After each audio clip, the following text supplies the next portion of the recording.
ప్రత్యర్థుల కుటుంబాలను రాజకీయాల్లోకి లాగి, ప్రత్యర్థుల పిల్లల మీద బురద జల్లి, ప్రతిపక్షాల మీద కేసులు పెట్టి, ప్రతిపక్షాలను మరి కావాలని హరాస్మెంట్ చేసి ఆ టైప్లో టైంపాస్ పని చేయలేదు.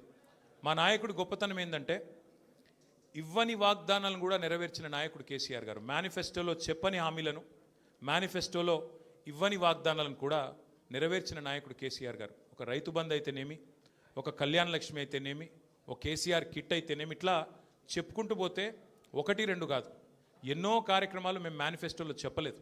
కానీ చెప్పకపోయినా ప్రజాహితం కోసం మరి 10 ఏళ్ల పాటు మేము పనిచేసాం. ఇవాళ బాధ అనిపిస్తున్నది, ఎంక్వైరీలతో కాదు, ఎంక్వైరీలకు భయపడేటోడు ఎవడు లేడు, బాధపడేటోడు ఎవడు లేడు. కానీ ఇవాళ ఇంత కష్టపడి మరి కేసీఆర్ గారి నాయకత్వంలో ప్రజలు సాధించుకున్న ఈ రాష్ట్రంలోని పరిపాలన పిచ్చోడి చేతిలో రాయిలాగా మారిపోయింది. పరిపాలన మీద దృష్టి లేదు, పరిపాలన చేత కాదు, ప్రజలకిచ్చిన హామీలు నెరవేర్చే సత్తా లేదు.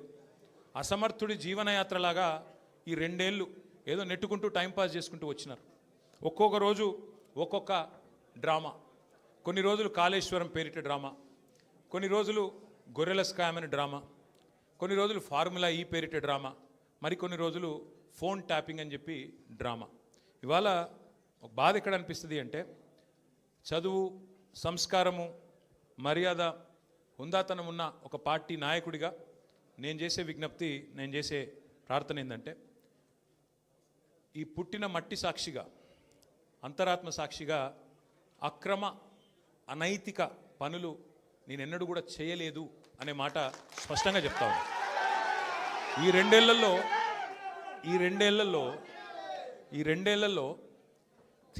తీవ్రంగా, ఈ 2 ఏళ్లే కాదు, దాదాపు గత 7-8 ఏళ్ళుగా తీవ్రమైన క్యారెక్టర్ అసాసినేషన్ ఎఫర్ట్ నా మీద, వ్యక్తిత్వ హననం. అంటే ఒక కుక్కను చంపే ముందు పిచ్చి కుక్కను ముద్రేయాలని ప్రయత్నం చేస్తారు కదా, నేనేదో డ్రగ్స్ తీసుకుంటానని, నాకేదో హీరోయిన్లతో సంబంధాలు ఉన్నాయని, లేని దిక్కుమాలిన వార్తలు రాసి నన్ను క్షోభకు గురి చేయడమే కాకుండా నా కుటుంబ సభ్యుల్ని, నా పిల్లల్ని, నా వాళ్ళు అనుకునే వాళ్ళందరినీ విపరీతమైన క్షోభకు గురి చేశారు. అయినా కూడా ఎన్నడూ బాధపడలేదు, బయటకు వచ్చి వేరే వాళ్ళలాగా దొంగ ఏడుపులు ఏడవలేదు. నేను నిబద్ధతతో పనిచేసిన నాయకుని కాబట్టి ఎవడికి భయపడకుండా 2 ఏళ్ళుగా తలవంచకుండా పోరాటం చేస్తూ ఉన్నాను. ఇవాళ నేను ఏదో టెలిఫోన్ ట్యాపింగ్లో ఏదో విచారణ క్రమాన్ని పిలిచారు, బరాబర్ పోతాం, పోయి అడుగుతా. ఏమడుగుతా? ఏం తప్పు చేసింది మా ప్రభుత్వం అని అడుగుతా, ఎక్కడ తప్పు జరిగింది అని అడుగుతా. ఇవాళ వారు సమాధానాలు చెప్పాలి నాకు. గత 2 ఏళ్ళుగా ఈ ఫోన్ ట్యాపింగ్ పేరిట ఒక డైలీ సీరియల్ మాదిరిగా, అంతులేని కథ మాదిరిగా లీకుల రూపంలో ఏదైతే మా వ్యక్తిత్వ హననం జరుగుతుందో దానికి బాధ్యులు ఎవరు అని అడుగుతా. ఎవరో హీరోయిన్ల ఫోన్లు ట్యాప్ అయినాయని మీరే ఒక 2 నెలలు నడిపిస్తారు డ్రామా. పోలీసు వాళ్ళు, కాంగ్రెస్ పార్టీ వాళ్ళు మీరే లీకులు ఇస్తారు, మీరే రాయిస్తారు, మీరే మళ్ళీ మీదికెళ్ళి మా వ్యక్తిత్వ హననం చేసే ప్రయత్నం చేస్తారు. ఇక వీళ్ళని బెదిరించిందట, వాళ్ళని బెదిరించిందట అని మీరే రాపిస్తారు 2 నెలలు. మళ్ళీ 3వ నెలలో మీరే రాపిస్తారు. ఏ హీరోయిన్ల ఫోన్ ట్యాప్ కాలేదు, ఎవరిది కాలేదు, అంత బోగస్, ఇన్ని రోజులు మేము చెప్పిందంతా తూచ్ అని చెప్పి మళ్ళీ మీరే రాయిస్తారు. మరి నా పరువుకి, నా ప్రతిష్టకు కలిగిన నష్టానికి ఎవడు బాధ్యుడు? రేవంత్ రెడ్డి బాధ్యుడా? ఈ లీకులు ఇచ్చిన పోలీసు వాళ్ళు బాధ్యులా? రాసిన మీడియా వాళ్ళు బాధ్యులా? నేను అడుగుతా. అట్లా ఇంకో మాట కూడా నేను అడుగుతా. ఇవాళ మీరు ఏ అధికారి అయినా, ఈ రాష్ట్రంలో పోలీస్ అధికారి ఈరోజు రాష్ట్రంలో ఫోన్లు ట్యాప్ జరగడం లేదు అని చెప్తాడా? ముందుకొచ్చి మీ కెమెరా ముందుకొచ్చి చెప్పే ఒక్క పోలీసుడు ఉన్నాడా? డీజీపీ శివధర్ రెడ్డి ముందుకు వస్తాడా? ఐజీ ఇంటెలిజెన్స్ ముందుకు వస్తాడా? కమిషనర్ సజ్జరాన్ ముందుకు వస్తాడా? వాళ్ళకి తెలుసు, పోలీసు వాళ్ళకు, భారతదేశంలో స్వాతంత్రం వచ్చిన తర్వాత ఆనాటి నుంచి ఈనాటి వరకు, నెహ్రూ గారి టైం నుంచి ఈరోజు మోడీ గారి టైం దాకా గూఢాచారి వ్యవస్థలు ఎప్పటికప్పుడు పనిచేస్తూనే ఉంటాయి. గూఢాచారి వ్యవస్థ ఎందుకు పనిచేస్తుంది? పోలీస్ నిఘా వ్యవస్థ ఎందుకు పనిచేస్తుంది? ఎవరన్నా ప్రభుత్వాలను అస్థిరపరిచే కుట్ర చేసినా, దేశంలో శాంతి భద్రతల సమస్య తలెత్తే విధంగా వ్యవహారం చేసినా, లా అండ్ ఆర్డర్ ఇష్యూ వచ్చే విధంగా ఏమైనా అపభ్రష్టపు పనులు చేసినా వాటిని నిరోధించడానికి డెఫినెట్గా పోలీస్ వ్యవస్థ తన పని తాను చేసుకుంటూ పోతుంది. 2015లో మన తెలంగాణ రాష్ట్రం ఏర్పడ్డ తొలినాళ్లలో మా ఎమ్మెల్యే గారిని ఒకరిని కొనడానికి ఒక దొంగ 50 లక్షల రూపాయల బ్యాగ్తో వచ్చి దొరికిండు.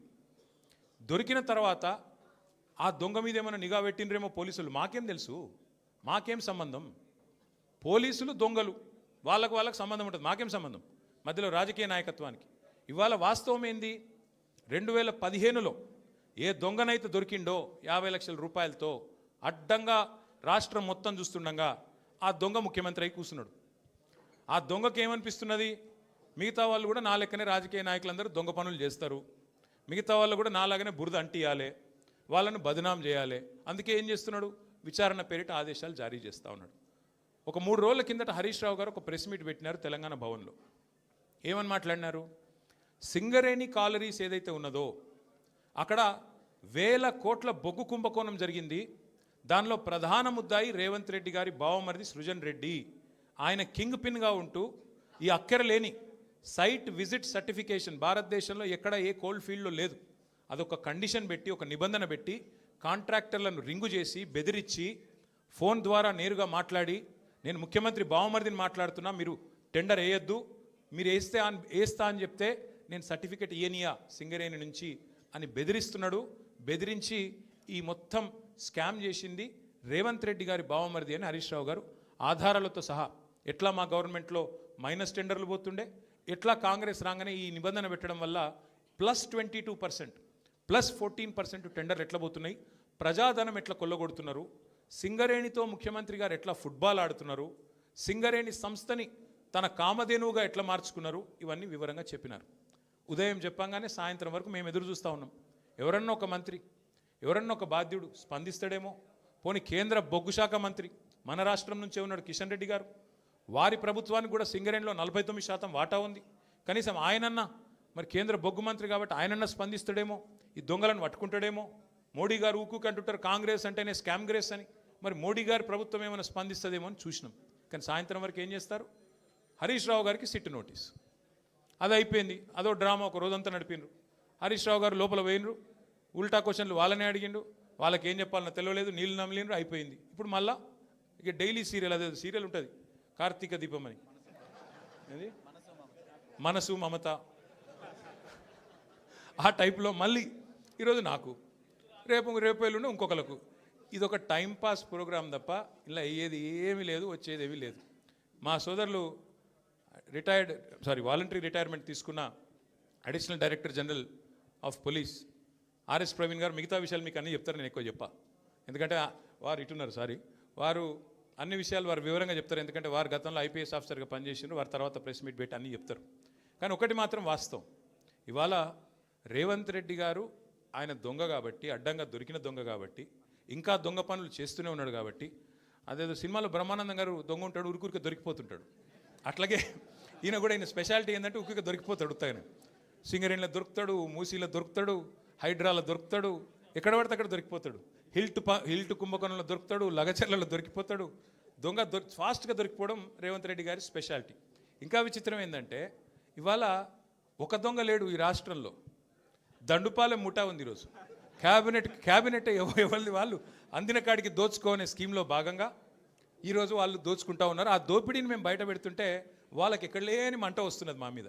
మాకేం ఫరక్ పడది, మీకు తెలియదు కానీ మీడియా వాళ్ళు మీరు కూడా మాకు తెలియకుండానే సాయం చేస్తున్నారు. మీరేమనుకుంటున్నారంటే ముఖ్యమంత్రి చెప్పిండు, మేము ఇట్లా ఒక కేసు నోటీసులు వచ్చినాయి, మరి వీళ్ళని ఏదో విచారిస్తున్నారు అని చెప్పి లోపల మేము పోగానే ప్లేట్ బ్రేకింగ్లు పెట్టి గుచ్చి అడుగుతుండ్రు అని మీరు పెడతారు. మాకేం బాధ లేదు, ఎందుకంటే 100 కోట్ల పబ్లిసిటీ మీరు ఫ్రీగా మాకు ఇస్తున్నారు, మాకేం బాధ లేదు. తప్పు చేసినోడు భయపడతాడు, తప్పు చేయనోళ్ళు ఎవరికి భయపడాడు. రేవంత్ రెడ్డి కాదు, వాని జేజమ్మకు కూడా భయపడే సమస్య లేదు. ముమ్మాటికి ఒకటి మాత్రం పక్కా, ఈ కేసు ఇంతటితో మేము వదిలిపెట్టాం. నా క్యారెక్టర్ అసాసినేషన్కి బాధ్యులైన రేవంత్ రెడ్డిని ఆయన తొత్తులుగా పనిచేస్తున్న పోలీసులు కొంతమంది, అందరినీ కాదు, కొంతమంది పోలీసులు ఎవరైతే ఉన్నారో ఆయన తొత్తులుగా, ఆయన అడుగులకు మడుగులతో పనిచేస్తున్నారో వాళ్ళని నేను కూడా వదిలిపెట్టను. ఎందుకు వదిలిపెట్టను? ఎందుకంటే నా వ్యక్తిత్వం హననం చేస్తూ ఉన్నారు. లేని లింకులు అంటగట్టి, లేని రంకులు అంటగట్టి, నాకు ఇష్టం ఉన్నట్టు ఎవరెవరో యాక్టర్లకు లింకులు పెట్టి చిల్లర రాజకీయం ఏదైతే చేస్తున్నారో ఈ విషయంలో నేను మాత్రం వదిలిపెట్టను. మీరేదో ఇవాళ ముఖ్యమంత్రి హార్వర్డ్కి పోయిండు, ఆడ వచ్చిరాని ఇంగ్లీష్లో ఏం నేర్చుకుంటుండో ఏం తెచ్చిండో కానీ ఆయన వచ్చే వరకు టైంపాస్ చేద్దాము అని చెప్పి మీరు డ్రామా చేస్తున్నారు, మాకు తెలుసు. ధారావాహికలాగా నడుపుతూ ఉన్నారు, మాకేం ఇబ్బంది లేదు. మీరు ఎన్నిసార్లు పిలిచినా వస్తాం, ఎందుకంటే చట్టాన్ని గౌరవించే పౌరులం, తప్పకుండా వస్తాం. మేము తప్పు చేయలేదన్న మాటనే చెప్తాము. మీరు ఎన్ని రకాల డైవర్షన్ గేమ్లు ఆడినా మేము మాత్రం అర్జునుడి కన్ను ఎట్లయితే ఆనాడు తన గురి మీదనే ఉండనో అట్లే మా గురి మొత్తం కూడా ఈ ప్రభుత్వ అసమర్థత మీద, మీ అవినీతి మీద, మీరు ప్రజలకిచ్చి ఎగ్గొడుతున్న హామీల మీద యనుమల రేవంత్ రెడ్డి ఎగవేతల రేవంత్ రెడ్డికి ఎట్లా మారిపోయిండో అన్న దాని మీద 420 హామీలు ఇచ్చి ఇప్పటివరకు 4 హామీలు కూడా నెరవేర్చకుండా ఎట్లా ఈ లుచ్చా పనులు చేస్తున్నాడో వీటిని ఎండగడుతూనే ఉంటాం. 100% వదిలిపెట్టకుండా ప్రాణం పోయేదాకా పోరాడుతూనే ఉంటాం. ఎవరికి భయపడకుండా, ఎవరికి తలవంచకుండా నిఖార్సైన తెలంగాణ బిడ్డలుగా, కేసీఆర్ గారి సైనికులుగా, కేసీఆర్ గారిని తిరిగి ముఖ్యమంత్రి చేసేదాకా మేమందరం కలిసికట్టుగా పనిచేస్తూ ఉంటాం.